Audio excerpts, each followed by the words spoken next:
आज की खबर आप सबको सोचने पर थोड़ा मजबूर कर सकती है, जहां रिसेंटली यूनाइटेड स्टेट में पाकिस्तान एक प्रस्ताव लाता है और उस प्रस्ताव में 179 देशों की तरफ से फुल समर्थन दिया जाता है। दूसरी खबर भारत में तैयार किए गए तेजस MK1 से जुड़ी है, जहां भारत ने अब एक नया फैसला लिया है, जिससे भारत में तैयार किए गए फाइटर जेट के प्रोडक्शन को आसानी से बढ़ाया जा सकता है। तीसरी खबर अमेरिका से निकल कर आ रही है, जहाँ पर डोनाल्ड ट्रंप को एक बार फिर से जान से मारने की साजिश रची जा रही है। आइए ऐसे ही कुछ और भी इम्पोर्टेंट खबरों को डिटेल में समझने का प्रयास करते हैं। हाल ही में संयुक्त राष्ट्र में पाकिस्तान और सीरिया ने एक प्रस्ताव पेश किया है, जिसमें पारंपरिक हथियार नियंत्रण और तकनीकी सहयोग का आह्वान किया गया है। इस प्रस्ताव में यह सुझाव दिया गया है कि विभिन्न देशों के बीच हथियारों और सैन्य तकनीकों का आपसी आदान प्रदान हो, और अगर इनमें से किसी एक देश पर भी हमला होता है तो दूसरा देश साथ मिलकर उसका जवाब दे। भारत ने इस प्रस्ताव का कड़ा विरोध किया,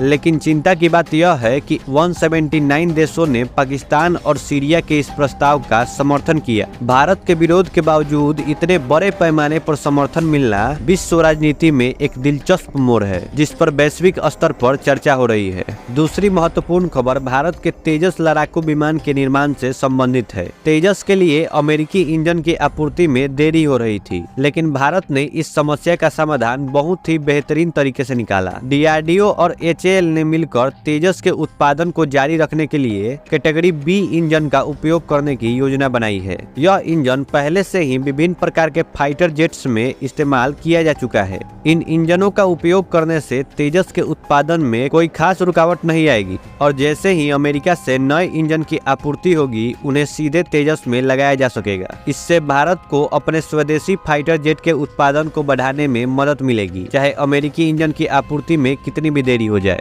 तीसरी बड़ी खबर अमेरिकी राष्ट्रपति से जुड़ा है। अमेरिका के राष्ट्रपति डोनाल्ड ट्रंप पर फिर से जानलेवा हमले की साजिश का खुलासा हुआ है। अमेरिकी न्याय विभाग ने बताया है कि एक ईरानी नागरिक ने ट्रंप की हत्या की साजिश रची थी, और इस साजिश में ईरान के इस्लामिक रिवॉल्यूशनरी गार्ड कॉर्प्स यानी IRGC के अधिकारियों का हाथ था। इस मामले की जांच FBI के द्वारा की गई और ट्रंप की सुरक्षा भी बढ़ा दी गई। ट्रंप के कार्यकाल में ईरान के खिलाफ कई कड़े फैसले लिए गए थे। ट्रंप ने ईरान पर प्रतिबंध लगा दिया था, और तो और उसकी परमाणु गतिविधियों पर भी रोक लगाने का प्रयास किया था। इन सब कारणों से ईरान के साथ उनका विवाद और गहरा हो गया है। हालांकि FBI ने इस साजिश को नाकाम कर दिया है और ट्रंप की सुरक्षा भी काफी हद तक बढ़ा दी गई है। हाल ही में रूस के राष्ट्रपति व्लादिमीर पुतिन ने भारत की ओर से एक महत्वपूर्ण बयान दिया। उन्होंने कहा कि भारत अब एक शक्तिशाली राष्ट्र बन चुका है और इसे उन देशों के सूची में शामिल किया जाना चाहिए जो आज की दुनिया में शक्तिशाली माने जाते हैं, जैसे कि अमेरिका,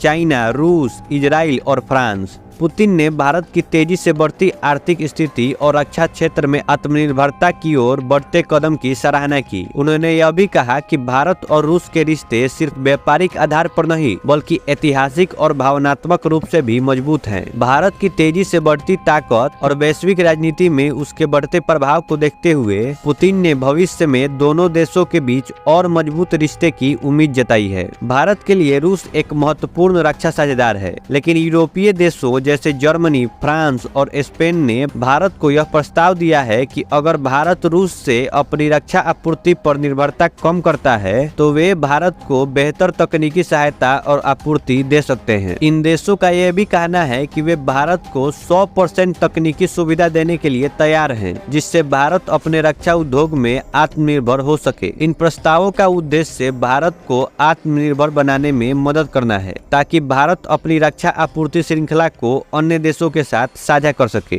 आपको ये सब जानकारी कैसी लगी हमें कमेंट में जरूर बताइएगा, और वीडियो अच्छा लगा हो तो वीडियो को लाइक और चैनल को सब्सक्राइब भी कर दीजिएगा। जय हिंद।